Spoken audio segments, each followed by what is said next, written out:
He dreamed of a cracked stone ceiling and the smells of blood and shit and burnt flesh. The air was full of acrid smoke. Men were groaning and whimpering all around him, and from time to time a scream would pierce the air, thick with pain. When he tried to move, he found that he had befouled his own bedding. The smoke in the air made his eyes water. Am I crying? He must not let his father see. He was a Lannister of Casterly Rock. A lion. I must be a lion. Live a lion. Die a lion. He hurt so much, though. Too weak to groan, he lay in his own filth and shut his eyes. Nearby, someone was cursing the gods in a heavy, monotonous voice. He listened to the blasphemies and wondered if he was dying. After a time, the room faded. He found himself outside the city, walking through a world without color. Ravens soared through a gray sky on wide black wings, while carrion crows rose from their feasts in furious clouds wherever he set his steps. White maggots burrowed through black corruption. The wolves were gray, and so were the Silent Sisters. Together they stripped the flesh from the fallen. There were corpses strewn all over the tourney fields. The sun was a hot white penny, shining down upon the grey river as it rushed around the charred bones of sunken ships. From the pyres of the dead rose black columns of smoke and white-hot ashes. My work, thought Tyrion Lannister. They died at my command.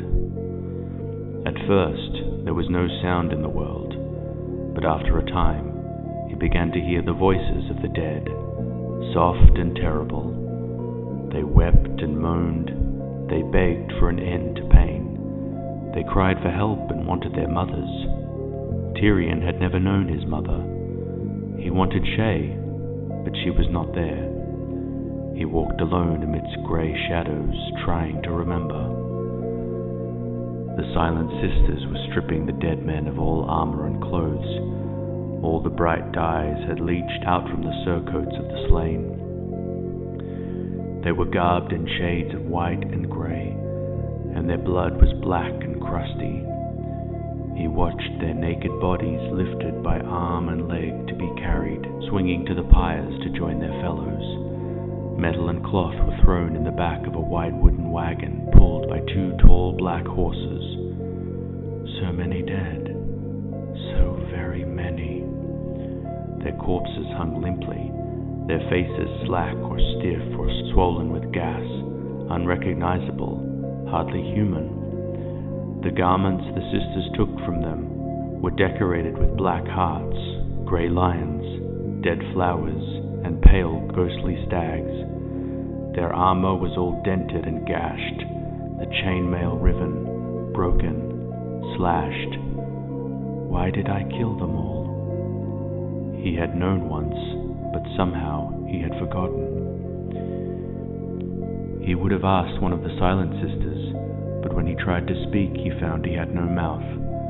Smooth, seamless skin covered his teeth. The discovery terrified him. How could he live without a mouth? He began to run. The city was not far. He would be safe inside the city, away from all these dead. He did not belong with the dead. He had no mouth, but he was still a living man. No, a lion, and alive. But when he reached the city walls, the gates were shut against him.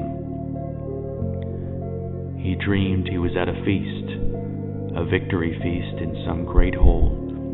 He had a high seat on the dais, and men were lifting their goblets and hailing him as hero. Marillion was there, the singer who journeyed with them through the mountains of the moon. He played his wood harp and sang of the imp's daring deeds. Even his father was smiling with approval. When the song was over, Jaime rose from his place, commanded Tyrion to kneel, and touched him first on one shoulder and then on the other with his golden sword. And he rose up, a knight. Shae was waiting to embrace him. She shook him by the hand. laughing and teasing, calling him her giant of Lannister. After that, he dreamed of a snug little cottage by the sunset sea.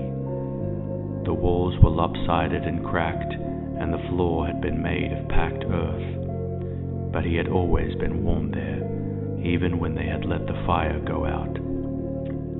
She used to tease me about that, he remembered. I never thought to feed the fire. That had always been a servant's task. We have no servants, she would remind me. And I would say, You have me, I'm your servant. And she would say, A lazy servant?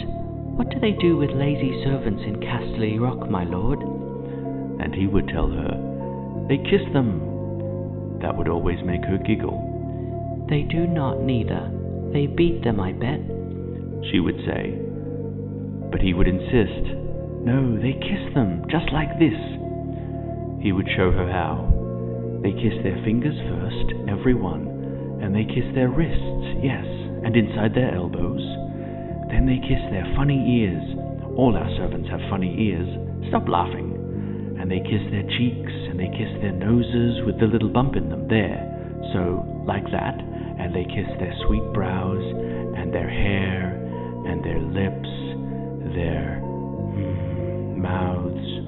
So, they would kiss for hours, and spend whole days doing no more than lolling in bed, listening to the waves and touching each other. Her body was a wonder to him, and she seemed to find delight in his. Sometimes she would sing to him, I loved a maid as fair as summer, with sunlight in her hair. I love you, Tyrion, she would whisper before they went to sleep at night. I love your lips, I love your voice, and the words you say to me, and how you treat me gentle. I love your face. My face?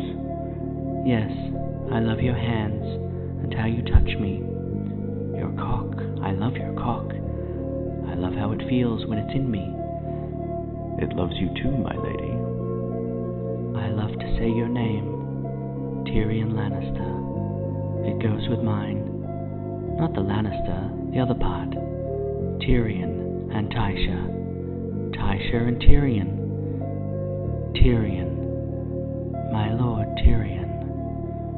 Lies, he thought, all feigned, all for gold. She was a whore, Jaime's whore, Jaime's gift, my lady of the lie. Her face seemed to fade away, dissolving behind a veil of tears. But even after she was gone, he could still hear the faint, far-off sound